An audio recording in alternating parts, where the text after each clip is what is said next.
Giorgio, who are we here with? We are here with Benjamin Fresco and Jeffrey Mechura of Elan Skis. Thanks for having us here, guys. Always a pleasure to be with the Ski Monster Boys. First-time caller, long-time listener. Thank you for listening, and also thank you for calling. Yeah, back. Yeah. So you guys have been killing it for the last 5-ish, 6-ish seasons. Yeah.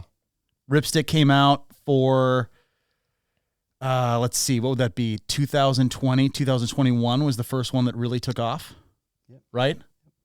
And that's the one we were testing at Waterville that day in December 19 when we realized we have like an absolute banger of a ski. Yep.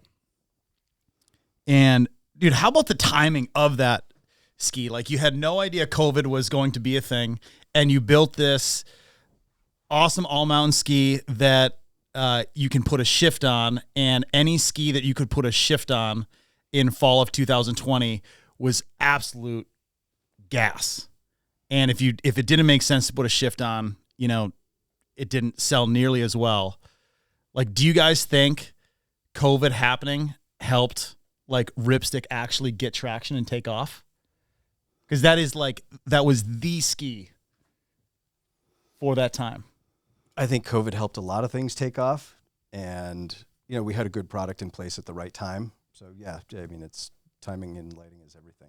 Yeah. And so Yeah, he's stealing my lines already. Already. That's crazy. already. The model was well on its way before that.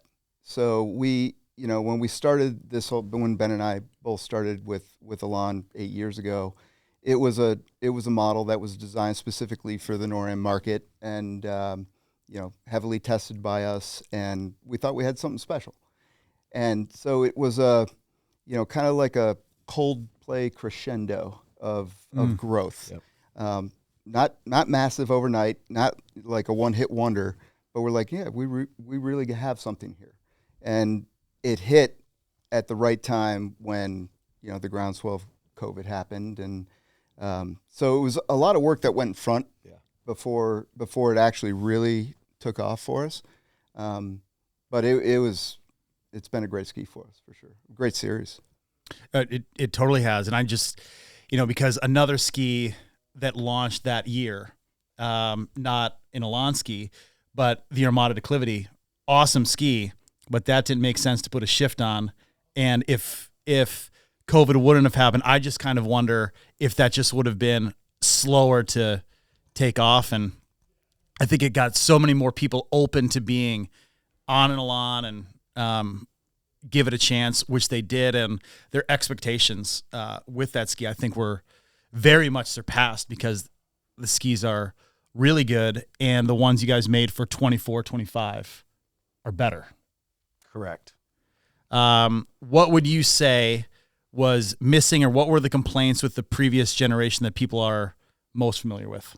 So I think I would start with actually what was working. People really enjoyed that it was lightweight. Right? Yep. So we wanted to keep that in. It's really easy to ski, and that's not to knock its performance level. It is, but it's really approachable by a lot of different skiers. You know, so, you know, goal number one when we took on the 24-25 Ripstick project was like, let's not alienate the people that have been happy with our product. Let's broaden the performance spectrum so that even stronger skiers or even bigger skiers, you know, are happier with that top end performance. So I guess the places that we saw for improvement were tip stability, right? We wanted that ski to have a little stronger feel in the tip. We also wanted it to finish the turn a little bit stronger, right? Mm-hmm. Because, you know, the ski, it was hard to improve on, right? It was a really, really well-positioned ski, but those were two real clear things that we knew that we could do better and push that top-end performance up without making the ski more demanding to ski. Yeah, and I think you guys did that. I mean, the first time we skied on those Elan prototypes, you know, it's no secret that one of my favorite skis, period, has been the previous generation's Elan Ripstick 96 Black. And the new green, I think, performs better than the old black editions. and you're exactly right, without making it too demanding. Like the skis are so accessible at low speeds. And I think you guys really made that a thing that every other brand chases. And that's what I was going to say. I mean, obviously you talked about the timing of that. COVID helped a lot of companies, not just ski brands, bike brands, all that type of stuff. But I think it's taking a little bit away from the work you guys did before COVID happened, because you guys really started that trend of building these skis that were more accessible for more people, but still had that top end performance. And then since Ripsticks came out, not to say that everybody's been chasing them, but there's a fair amount of brands and categories that have been chasing the feel of a Ripstick. Yeah, the forgiveness, right? Yeah. And versatility of it. And intuitiveness. I mean, those are easy skis to Yep. figure out very quickly. And I think the second you get off the chairlift, you make that first turn, you've made a first impression, and you have a very good idea of how that ski is predictable, how it's going to perform as speed increases. And I think it truly makes skiers more confident. And I would only add that a lot of skis in the category use titanol, right? Yep. Right. Use a lot of metal in their Yep. skis, and we don't. Our answer to titanol are carbon rods, and they offer a really nice, smooth, easy flex that's lightweight, Right. and you can throw it around, right? You can throw it sideways or you can carve it. And metal skis are great. I mean, we've all skied on them, and they have a specific feel for them, but having a 96 without metal it just makes it incredibly versatile and fun to ski. Yeah. And a huge performance envelope. Yep. Slow speeds, like you said, or high speeds, and as Ben was saying before, we just kind of really tapered the performance a little bit more on this new collection. yeah. I mean, I remember that first time skiing the prototypes, just feeling the weight of the ski, being like, I don't know if you're going to tip this thing up and bend it and put some power into it, if it's going to hold up. And that, I mean, I remember that day. I mean, both of us were like, holy crap, this is something different. You can step on them more than the old ones. Yep. You feel a lot more. Any expert skier that really likes to drive the skis is going to feel more confident and feel like they can step on it more so than the previous generation.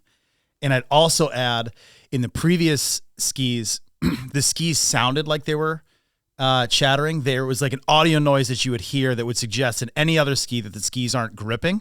But that wasn't this. The old Elans, they weren't not gripping, but it sounded like they weren't. You know that? Yeah, kind of. Yeah, the acoustics were a little bit tinny. Yeah. Yep. And how did you guys fix that for the new ones? So Ripstick 2.0, which is where we started here, right, it was carbon line. It used a diagonal carbon weave that was placed on the top of the ski. The at least the sound that has bugged you is now living underneath the ski. That's one of the ways to make it quieter. Also, how we apply the carbon, it's in a lengthwise strand, essentially. So that was, by moving it underneath the ski not only got quieter from the a feel, a vibration damping, chatter reducing. It also puts the sound further away underneath the core of the ski. Got it. Now, some other changes that happened were we have a new shape waist width story in the past. We were previously 88, 96, 106, 116. And I'm not afraid to tell you guys, I never liked the 116. That's crazy. That ski skied so well on in the conditions that it was designed for, but agree to disagree. Okay, it sucked. But nonetheless, it's gone. Yeah, right. For the 50 of those people who have them, they're fantastic. Yeah. So now our new waist widths are 88, 96, 102, and 108 on the men's side. Yep. 88, 94, 100, and 106 on the women's side. And I think this goes back to the what did we know needed to change to make Ripstick better without alienating the existing customers. Yep. 88 and 96 and the equivalent women's skis have been home runs for us, and they've just continued to grow year over year over year. Those are market tested footprints. So changing that would have, changing that would have been a bad idea because of the recognition they had gotten and the way that you guys have gotten behind the skis, right? 88 is a great waist width, especially in New England. So that was one of the ways to improve it. And then from a sales perspective, right, because we got to sell these things, 106, it's not popular in every territory that we sell skis. Right. But 102 is, Yeah. right? 100 on the women's side is. So taking another market-proven footprint with a construction and a feel that we knew was really, really good just made sense for us. So, and then 108 is, it's plenty of powder ski. Yeah. Right. If you're, going to AK or, spend your life on the powder highway, sure, you can have a wider ski. We have that. It's in Playmaker 111. Right. But 108 is completely, a great choice for somebody who's It's looking plenty. for a powder ski, especially when you have a rocker profile like this ski that just it floats really well, but it also doesn't punish you when things get tracked out. So, that was another room, another space that we saw to improve the collection was to offer a better collection of waist widths. Yeah. And you guys also changed sizing. Sizing, yes. How do you even pick the sizes that a ski is supposed to be? How do you, before it was, how did it go? 164, 172, 180, 188? Yep, correct. How do we get to those sizes? We ask guys like you, right? We talk to skiers. We also, I look at the size distribution, how they sell. And when you look at a size curve of 4 skis and you're selling 2 sizes really, really well and really not that much on the other end, you combine that with the feedback that, a lot of guys say my size, your size. Like 180 is like Not great. my size. No. Your size also. Are you a unit? I think we only got 2 units in the room, which is disappointing. Yeah. Yeah. Listeners, I know Garrett Finn, who hosts our podcast, is going to appreciate this because it's units respect units. But you're a unit if you're 200 pounds or heavier. Matt, cheers. Yeah. I'm surprised it's not a beer, but, Sponsored by Polar again. So What was that time you had 16 different seltzers on the table? What was That- up with that? I think they were all polars. Were they? probably. I think so, yeah. Yeah, because Bavona was like, you guys need to start drinking Spindrift. Gives me heartburn. Yeah. Yeah. Okay. Does it give you heartburn? The ones with the lime in there, yeah. all right. Sorry. Where were we? I digress. So we were talking about looking at the size distribution, right? Like, and if it's too boring, I can move on. But it's like, hey, we're selling 2 sizes. Clearly that there's room, for guys that are like, yeah, 180 is great most of the time. What would be a better size then? 182? Yes. It also opened up the ability to have a size in the mid 170s, which is really important. Right. 172 sounds short and it can ski short, especially when you have a lighter ski like Ripstick that has a pretty generous rocker profile. So looking at it like how can we fit the customer better? How can we also add a little bit of stability, give a little bit of extra length, and then create another size? Yeah. And that really worked out. And again, this is something that we talked about, that at Sunapee, like what are the things that we can do better? Because it certainly wasn't all performance related. It was like, how do we refine this where it's a really well thought out collection? Yep. Sizing and waist widths were really important. And what's a big part of the decision process was also pushed on us by Slovenia and the factory. Okay. They're like, what can we do to help you, get more penetration into the market with something that you're successful with? Yep. And so they really challenged us, and which we leveraged you and other people to help make those decisions. But having a vertically integrated ski factory allows you the opportunity to try so many different things. Yep. And the team that we have over there, you've met them Yep. in person. Clarissa, E2, Alyosha, Luca. It's an amazing team. Yep. Amazing team. So we work together with them before we even bring it to you. Yep. Yeah. And I would argue that they pushed us to try something new, because when you have something that's working, the last thing you want to do is change it. Yep. Yep. But we knew that there were opportunities here, and working together with a cohesive team globally has been a big part of that.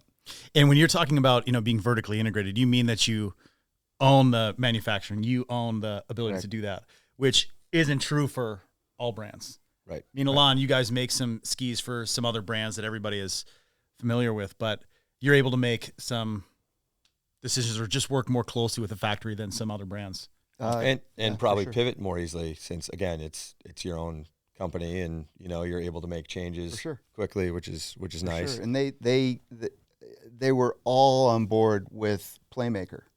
We're like, we think now we have enough brand to try to get into a different space for us. And we know how to make skis. They know how to make skis exceptionally well. And they've been doing it for more than 80 years.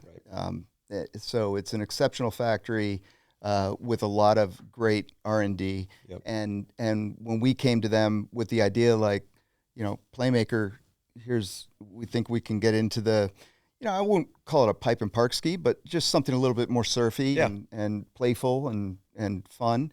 They were all on board. They were just like, this will be fun. This will be cool. And it's a company that's based on that. Right. I mean, for 80 years of innovation, that Elan has been on the tip of the spear on most of it. Side cuts and. Well, I mean, I kind of can't even believe we haven't even mentioned that yet. I mean, parabolic or shaped skis is from Elan. 100%. Yep. And what year was that about? 1992, 93. Yeah, somewhere in there. Right in there. I mean, the development process covers a few more years, but when it launched here in the U.S., it was like 92 or 93. Yeah, but even before that, cap skis. Right. Cap ski technology. Yeah. And everybody went to cap skis after that. Yep. First screen printed graphics. Right. Graphics. So as a brand, we've been able. Was it really? Yeah. Yeah. It's crazy. Huh. Yeah, they told us that when we were over there, which was surprising, impressive. Yeah. No, there's a legacy of superior innovation. Yeah. And that was one of the things, when Ben and I and Rob and everybody else on the team here got involved with Elan. Elan is a legacy brand. Yeah. It's been there for a long time. And we just like to say now, with the fresh team that we have here in the U.S. and the exceptional team over in Slovenia, it's a legacy brand with new thinking. And everybody's wide open to it. It's not a very Eurocentric brand. Yeah. And in the prior to coming to Elan, we both did a lot of competitive research. You as a product manager, Fisher, you did a lot of competitive analysis.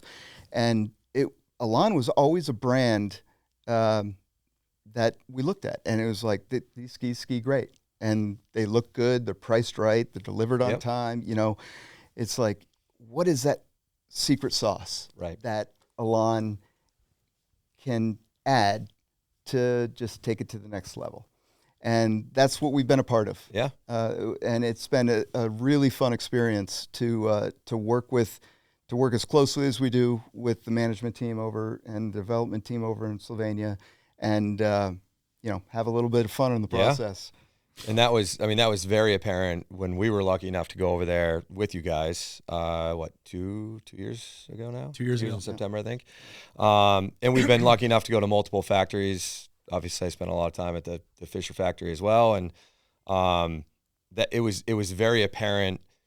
Obviously, there's been great growth for the brand, especially in the U.S. for the last 7 or 8 years. Obviously, your team is a big part of that. But when we went over there, then we saw how you guys interacted with the team over there. It was like, okay, this is now making more sense, where it's not these guys telling you what you need to build and sell over here, and it was them listening to you guys saying, hey, we're a legacy brand. Everybody knows we know how to make skis. Everybody knows we make great skis. We just need to tweak this a little bit and make the stuff that, we need over in the U.S. And they clearly listened to you guys. They were definitely open to everything. Yeah. And so, it's product is one thing. Product is king, right? Yep. I mean, as a product manager, product is king. But the element that we decided to exploit was the actual story of the Elan Yep. brand, and it's really an incredible story. And they're great manufacturers, and they tell a great technology story. Yep. And we should continue to do that, but at the same time celebrate Yeah. this brand that has really done a lot to shape modern skiing. Yeah. And who sorry to interrupt. Yeah, Who go. walked us through the factory again? That dude was the man. Marco. Marco, yeah. man. Yeah, That he's the terrific. factory tour from him, like George and I kept looking at each other. That guy's passion was insane. Yeah. It still is insane, obviously. But I just remember after we were done with the tour, and it was not like your typical walk through a factory tour. Here's where, I mean, we looked at every single inch, every material, he answered every question. But when we were done and we were outside of the factory doors, he had a conversation with us that was more personal and about being Slovenian and about growing up there and the heritage. And it was like, dude, the hair was standing up on the back of my neck. Yeah, you should shave your back too. Yep. It's a testament to the team over there, because the passion that you saw from him, and like it was definitely a moment. But like That that Jeff just ruined, yeah. but it lives throughout We're the on team. a roll too. Yeah. It absolutely lives throughout the team, right? Whether Yeah. you're here in the U.S. offices or you're abroad in the Slovenian office, like there's a lot of skiers, and some Yeah. of them have amazing resumes, whether it's production or high level skiing. We also have weekend warriors too, and like that bunch comes together. They're all passionate about skiing, and it shows in the product. Yeah. And then you combine that with the location that we're in, right? Slovenia's Gorgeous. most of the people watching won't be able to find it on a map. Look on a map. But it is at the intersection of the perfect natural resources to not only manufacture skis and have the right raw materials, but we test the skis there. We have big burly mountains with great snowfall. The passion of the people, Slovenians are skiers. So it's really just this perfect storm that's like, this is the spot to have a place where everything is not only ideated, but it's designed, manufactured, and tested all in one place. That gives us a lot of control over the process. Totally. I mean, and the other thing that I think that we recognize as Americans going over there, and we recognized it early on. It's like Elan talks about tech and Yep. does it better than anybody else, but it's like Yeah, it's ridiculous. Slovenia is absolutely beautiful, and if you live there, you don't recognize it Yeah. as much. It's like the factory is 5 clicks away from Bled Lake, Right. One of the most photographed places in all of Europe, and we're like, that's beautiful, and they're like, yeah, we pass that every day. Yeah. I mean, Yeah. So when you're that close to it, Yeah. you're really not talking about it. But the minute that we got there, it's just like, there's a story here. Yeah. And again, everybody makes good skis. And so what separates brands from other brands or companies from brands? Or, it's the storytelling. And we've had a lot of fun and a lot of pride talking about, our second home, Slovenia. And yeah. I mean, so you guys were just talking about several minutes ago about Elan being more of a Eurocentric brand in the past. Fisher probably was too. Yep. Less North American influence, and maybe a lot of North Americans, their first exposure to Elan was just when there was no North American influence.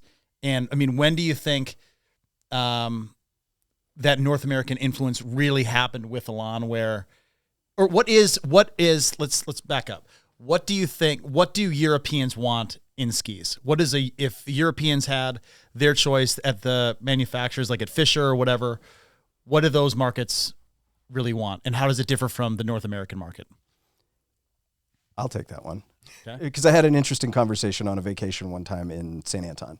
I was seated at a table with another couple, and they were from Germany, and we were chit-chatting about, what do you ski on, that sort of stuff. And, I had pointed to the 108 wasted ski with a, tech binding on it.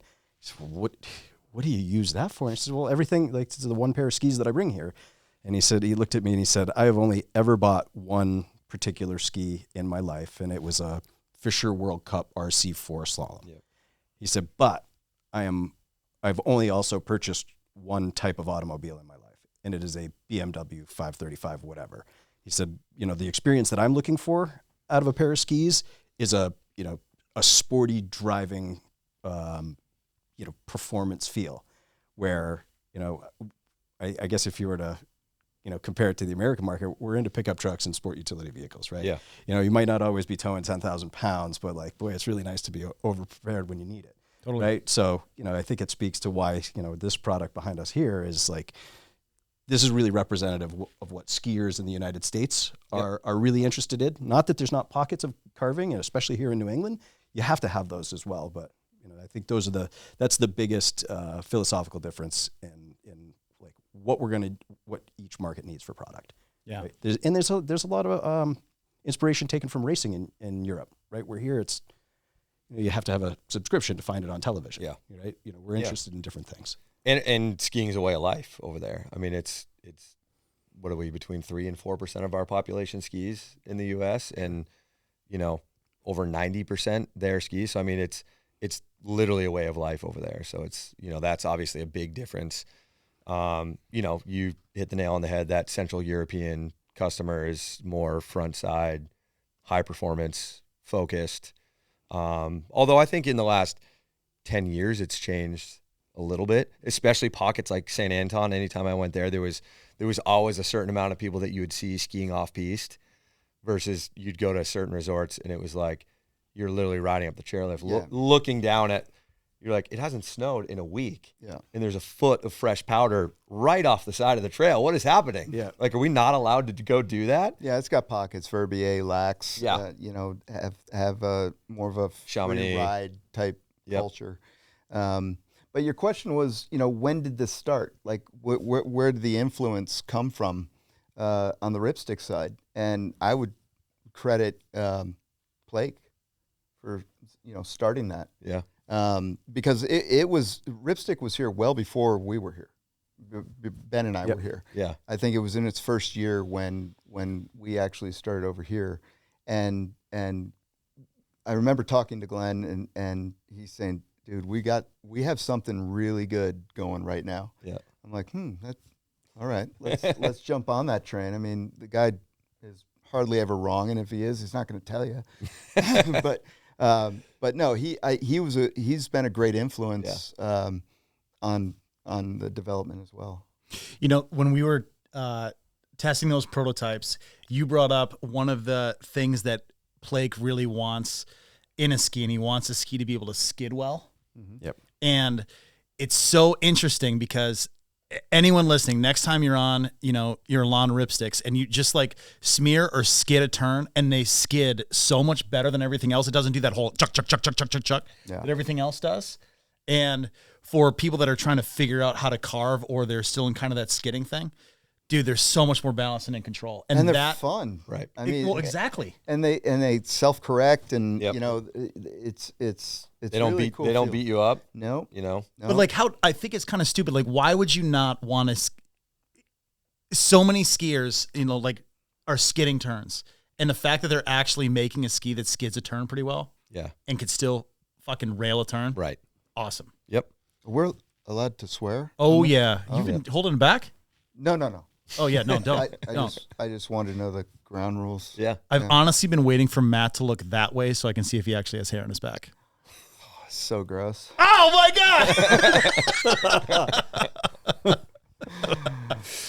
god! Thank you for listening.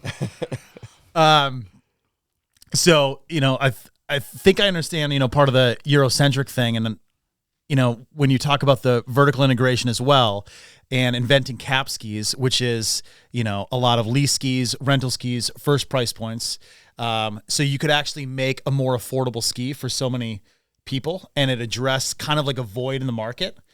So that's also, I think, from 10 plus years ago, more people's first impression with Elan is being so much more on the value side.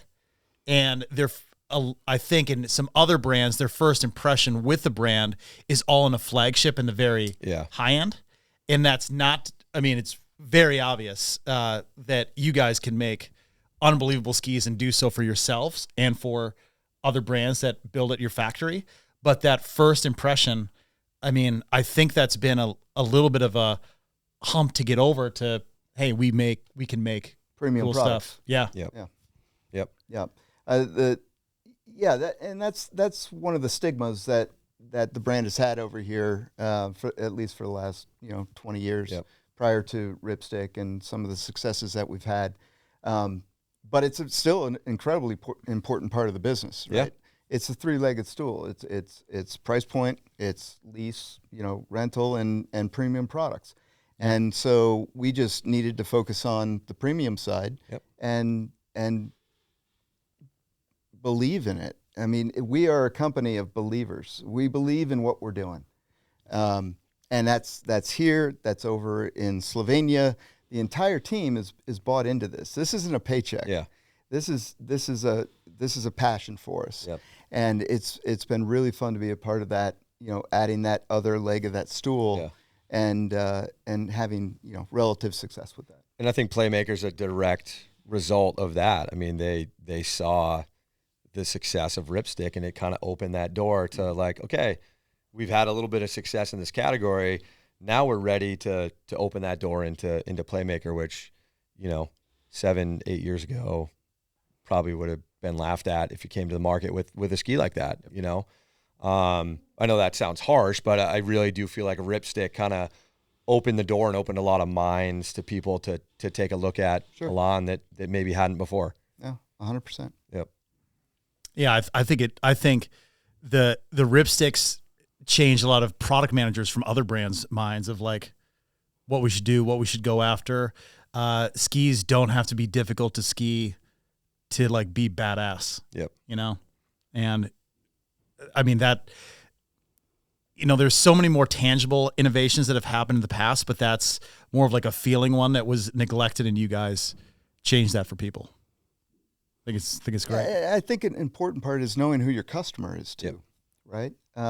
We build skis for skiers, and you said it before. It's like from first price point to premium products. Yep. And 99% of people who walk into a ski shop are like friends and families. They're not professional athletes, Right. and there's that stigma in the industry that you need to develop the gnarliest ski for the gnarliest conditions and promote the side of the business that is more of an aspirational, right?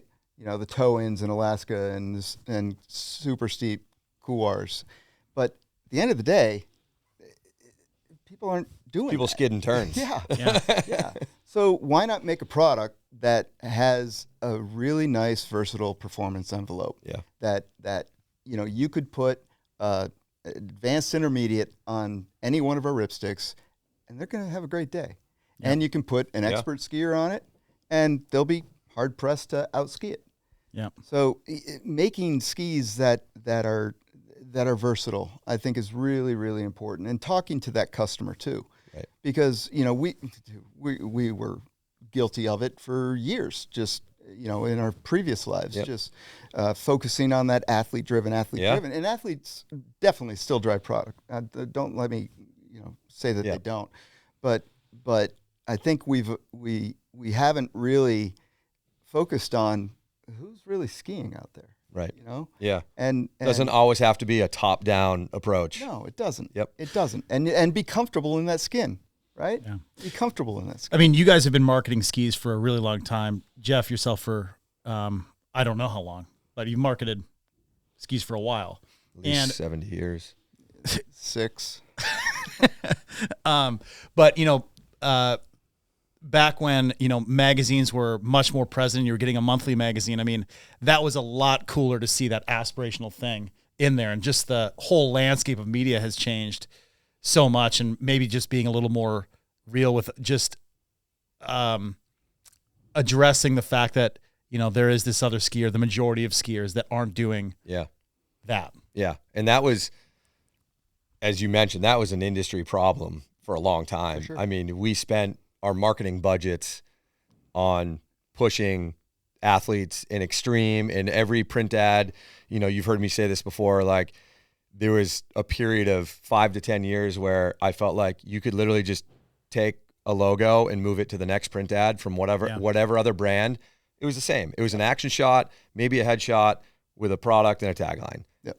And it was somebody dropping a cliff or a powder shot or whatever it might have been, which, yes, was aspirational, but the people that were buying those products were either never doing that or maybe once in a lifetime were, so it's like, why are we spending our entire marketing budget pushing this agenda that, most people will never. People trying to out-cool each other. Yes. Yeah. And that was a different time. Yes. That was a much different time than it is now. And we talked about COVID earlier.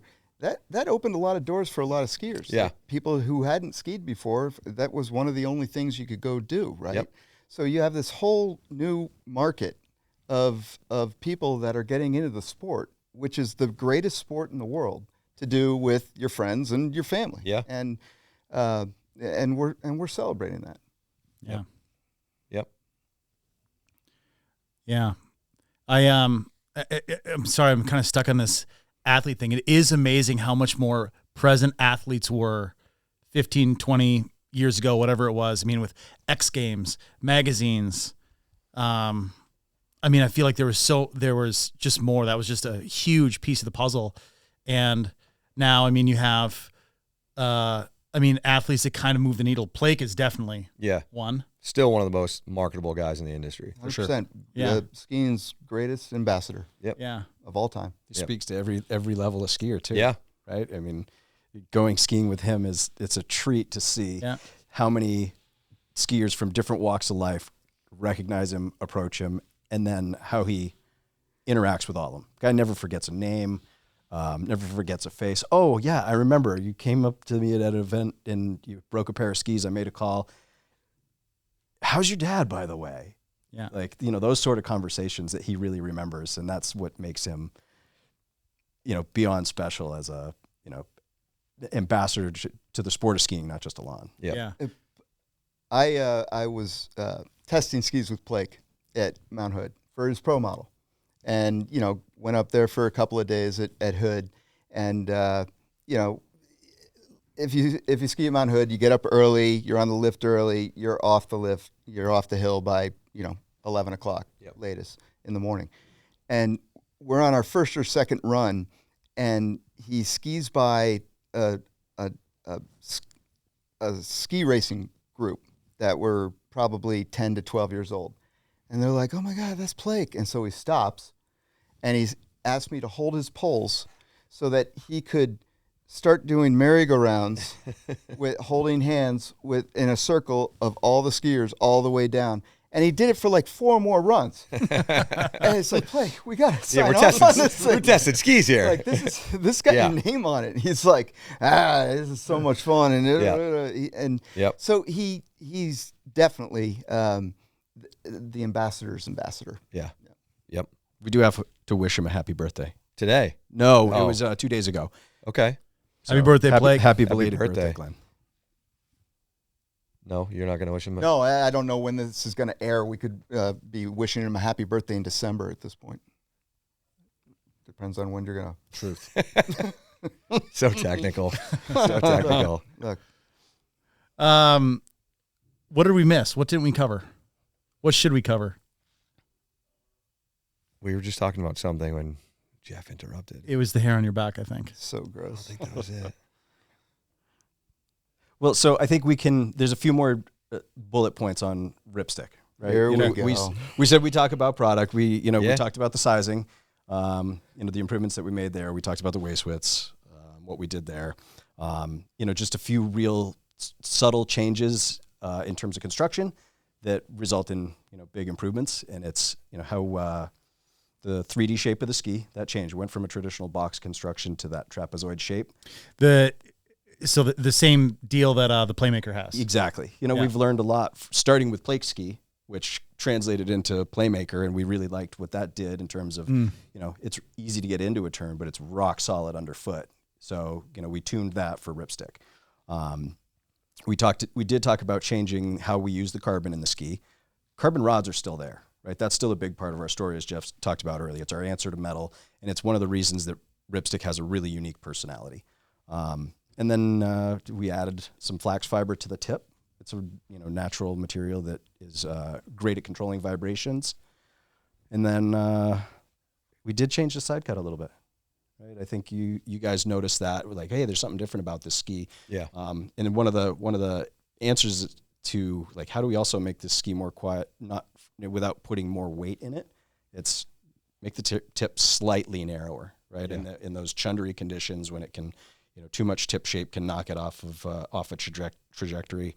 And so we did that, and then beefed up that tail. It still skids really well, but it being a little bit wider, it finishes the turn a lot more solid. So I think that's enough boring technology to talk about. Probably. I don't see any hair standing up on the back of your neck. No. I mean, how is the process different for developing Playmaker than it was for Ripstick? I think there was a lot more stake in the game. Yeah. Right. You have something that's working. Goal number one is don't screw it up. Yeah. But largely, it was a collaborative effort between us and Slovenia. Yep. They were willing to try some new things, which is always what it looks like. They spent a lot of time here, going through what the skis need to look like, right? Like, Oh yeah. how do we look different? Yeah. There's a lot of black skis and gray skis on the wall, and sure, we got black skis. We have black edition.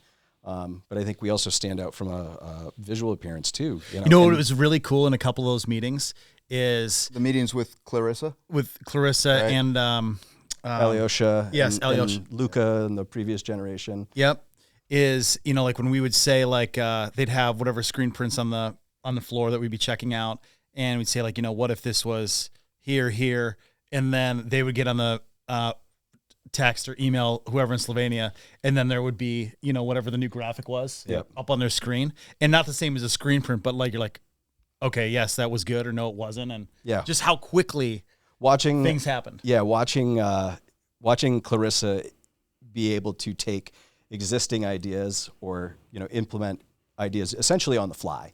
Yeah. Has been very impressive to watch, right? Yep. She is so good at it. Oh, and then as she's like taking like, this graphic here, and it's like, okay, what if we had this like other screen thing here? Flip this over. Yeah. And then how's that? And okay, Yeah. great. Put that one over here and it's just, it's an awesome process to be part of, on both of our sides. Like, And I would say that, and correct me if I'm wrong, but the ski itself, when the footprint came out and we got on it, it was pretty much a one draft wonder. It skied amazing, and we're like, how much longer do we have to test? Yeah. I mean, right. Yeah, what version were we on? 2.1, right? So there was some early shape prototypes that were just like, hey, we're going to tinker with the shape. Yep. We're going to use a known construction. Like, let's kind of narrow down where we want to go with the shape. Plake was part of that too. Yep. Version 2.1, we're just like, okay, the shape is done. And the 2.1 is what you guys skied on. And it was really like, it was pretty quick. Yep. And it's, I think you and I have talked about it. It's like testing skis is hard. Very hard. When it gets down to those little details. Yeah. Like at the front half of the process, it's a little bit easier. And you also don't want to sound stupid. Like, what did I miss here? Like, well, the way that you 2.1. conducted that test though was pretty good. Like, so, I think one of the first skis I was on, I think was the new Ripstick 88, the 2025. Got on that, and it skis well, and it's intuitive, it's predictable, it does everything you want. And I was kind of thinking in my head, I'm like, I don't know if there's that big of a difference. And then you make to the previous generation, like, yo, Yeah. Skiing them back to back, right? And because when you're skiing on skis that are that intuitive, I don't think it's as, you don't notice the big leap until you ski them side by side, and you're like, oh yeah, move on, get the new one. Yep. Would you give that particular model the like most improved award in the Ripstick? Oh, All right, didn't mean to put you on the spot. There's certainly more. It's a more cohesive family. Yeah. Right? Yes. You go Yeah. from an 88 to a 96 to a 102 to a 108. These are all clearly Ripsticks. There's not any outlying personalities like we may have had a little bit before, right? Where you and I talked about, 116. yeah. George hates a 116. Right. Matt and I had discussed 106. Yep. Like, this is an awesome ski, but it definitely feels different than a, Yes. a 96. It's built for a different person. Yep. So Isn't it amazing just how a couple millimeters makes such a difference in how that ski is going to be perceived by the market? Like, I mean, Yeah. I mean, you went from 106 to 108. It's that freaking much. Yep. But how that ski is going to sell is totally different, and how much more sellable that 108 is than the 106 Yep. or the 102 versus Yeah. the 106. That's amazing. 102 is definitely in the running for best new artist. Yeah, it's a great ski. Yeah. Yep. Yep. And it's the same thing with size. Yeah. You know, there's that like mental block about, you know, you can look at the data on what's selling, but when somebody at the point of purchase having a, you know, 179 versus a 181 or a 182, you're like, ooh. Well, totally, dude. I mean, that's why so many dudes lie about being 6 feet tall. Yeah. Like, it's the same fucking thing. Right, 179, 180 is the ego line. If it has, if it starts with a 1 and an 8, you're like, okay, I'm good. Well, just having a ski in the 70s versus the 80s, you know, like that. Yeah. Oh, well. And again, I mean, going back to almost what you've talked about a lot, ski boot flex, you know, not being standardized, same thing. You're going to put I up. almost got through a whole day without talking about ski boot flex. No, yep. That's tough. Nope. Yeah. But 180s, I mean, even 180s within your brand, or you stand them all up, they're not the same. Especially line them up against other brands. You know, there's Yeah, previous generation ran a little short. right. It did. If you pull a tape on along the bottom of these, though, they are what they say they are. Yeah. Yeah. No, I think you guys killed it.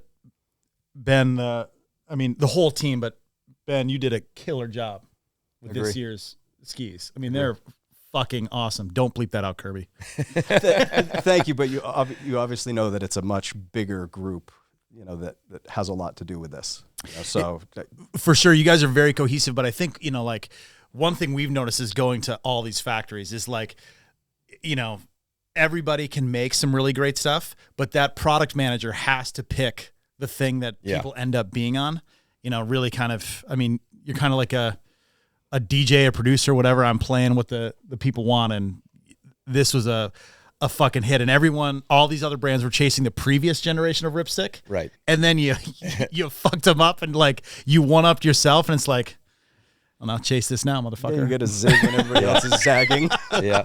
Yeah, Well- I would just add to what Ben is saying. It's a great cross section of people.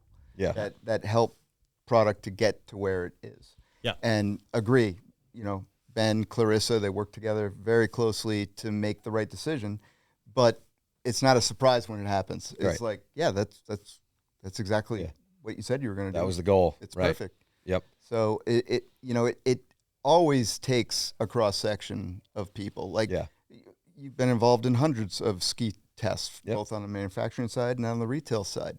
And ski testing is not an exact science. No. I mean, you're going to have a different opinion than I do. Yep. And you bend to ski different than I do. Yep. And Well, I bend to ski. Oh my God. It's that extra weight. I had to get him back for the back hair comment. Jesus. must be I'm the bad guy now.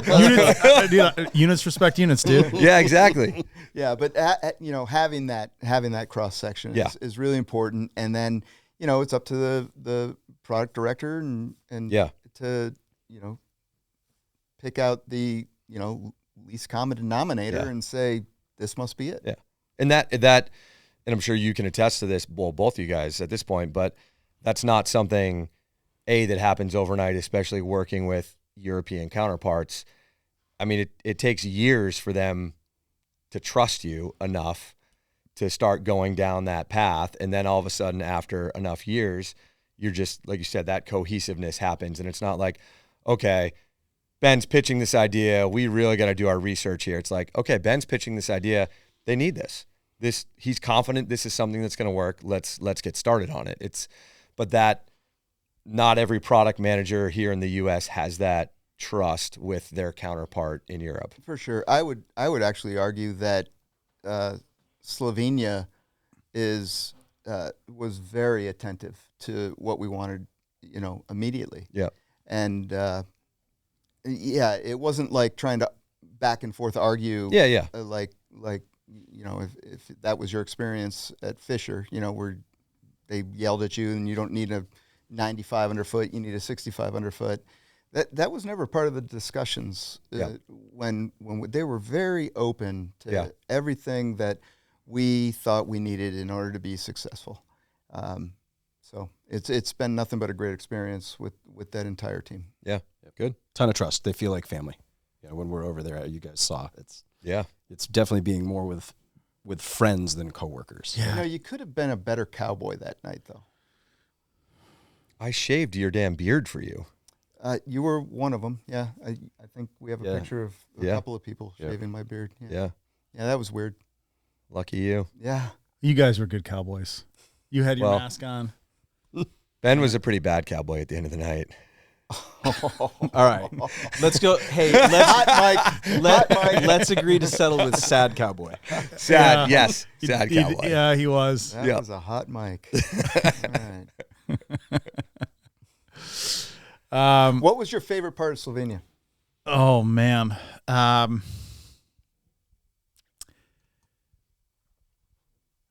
I think the most surprising thing was how amazing Ljubljana is.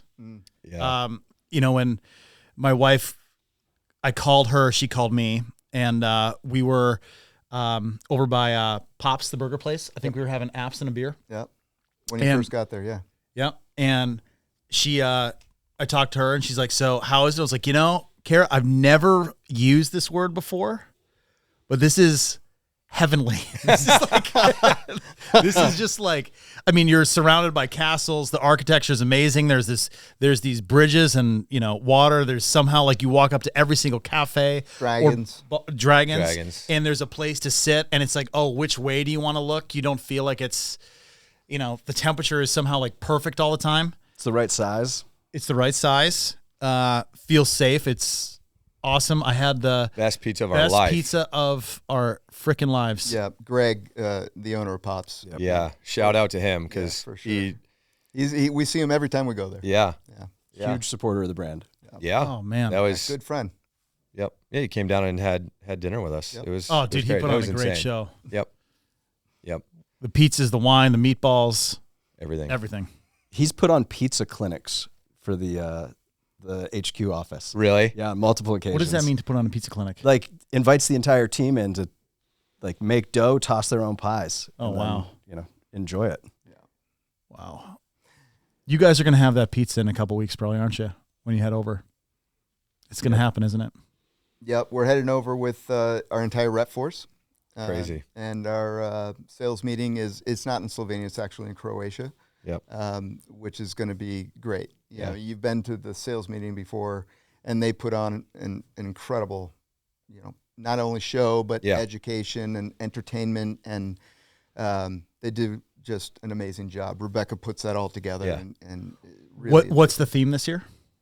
Rockstar.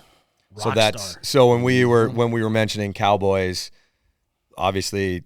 Another, I feel like something that not a lot of companies do. That you mentioned, like how it feels like family, which is easy. A lot of people say that, but I think that started when you guys started with the company, right? This international sales meeting that turned into, you guys always have that party one night. Theme night. I assume the U.S. team started that, or were they doing that before you guys were with Elan? Team. We make these decisions together. Okay. Either way, they started it, but it's crazy. There's a theme every year. That year was Western theme when we were there. Mm-hmm. So this year is what? Rock stars. So we'll have karaoke. Yep. DJ. Everybody's going dressed as a recording artist. Okay. And it's all is it is all out. On your guys' end, or it's confidential. You're not going to disclose. Not yet. Okay. You'll just have to wait. Okay. It was high pressure too. The amount of text messages that George and I got from you guys, like, yo, you're representing our country here. Don't be buying some crappy costumes on Amazon. Like it was kind of stressful. Which one of you had your luggage? Oh, I was just gonna say that. Yeah. Oh God, great story. Oh, that was awful. on the flight back, we're sitting in the Delta Lounge. Delta One, Diamond Guy. Now everybody knows. They were. I was out with the 33A. So I'm trying to figure out how to make myself a coffee in there, and I over the announcement thing goes, Mr. George Michelson, please come to security. Mr. George Michelson, please come to security. So I go to security, like their version of TSA, the other side. We've already made it through, And they're like, "You're George?" And I was like, "I'm George." And like, "We need to talk to you." And they're like, "You have guns?" And I was like, "Oh shit." And I had those toy guns. Yeah, which were metal.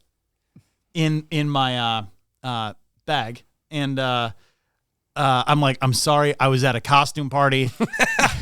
There's a cowboy hat. There's cowboy boots in there. It's just a toy. And they're like, "This is in America. We take this very seriously here." And I was like, "Got it." And they bring me back, and they're going to open the bag. And now they're pointing guns at me. And I'm like, this is just ridiculous. And they show me a picture of the x-ray. And they're like, "You have bullets." And I was like, "I don't have bullets." Yeah. And I was like, "But that picture definitely looks like I those, have bullets." Yeah, those look like bullets. And, they're opening the bag, and I go to put my hand in there, which was a mistake. And they moved the thing, and I had a mountain biking multi-tool that was sitting perfectly behind the holster of the gun. And I was like, "It's just a toy, blah, blah." And they're like, "Okay." They zip up the bag, and I was like, "So my friends that I'm here with, they also have these. I can see their bags. I can save us all a lot of time." Right. And I was like, "Do you want to just go through there?" Like, "No, if we have an issue, we'll call them." And they're like, "Sorry for this. We just take this very seriously here." I'm like, "Oh, I apologize." And I'm going back through. I'm like, I'm going to get screwed once we get to fucking France. Yeah. On the way home, and somehow make it through France. No problem. Yep. They didn't have an issue with the toys, and got home. But that was, There was somebody else from another country that had an issue too, going to Slovenia, similar, that had fake guns in their Carry-on. Oh, yes. In their carry-on, that's right. Put it in the carry-on. Huge mistake. Yeah. I don't know who would possibly think they can get away with that. Yeah. Great night, though. That was a great night. Yeah. Yep. Yeah. Great trip. And always good times, straight up. That's what we aim for when you roll with us. Yeah. It's every fucking time, dude. Every time. And it won't be the last time. No. It won't be the last time. Yep, there's 2.0 of everything. So. Oh, man. I wonder what do you think? We should start getting ready for whatever thing it might be for the next time. Yeah. It's going to be tough to outdo, but. You'd think that, but each year it just seems to get Matt, better and better. What if, when they're back in Bled, we just know when the sales meeting is because they tell us they can't hang out at that time. And then they're like, "Oh, guys, what? It's so weird. This is insane. We just happen to be in the neighborhood. Yeah. A Rockstar theme, right? Yeah. Crazy. I brought a costume with me and everything. Yeah. Axl Rose, how are you? Is that who you're going to be? No. You guys can't say? My lips are sealed. Okay. No. Did you have to pick out other people's costumes again this year? No, not this year. Okay. Not this year. I actually had somebody over there help me Nice. with mine. Yeah. Well, we're looking forward to seeing some pictures. Yep. I'm sure you'll get plenty that night. Yep. Well, dudes, thanks for having us. No, it's always great. It's great. It's always Thank great you. to see you guys. Thank you. Yeah, always a pleasure. All right. Working with you guys is a good time. Yeah. Thanks, bros. Kirby, we're out.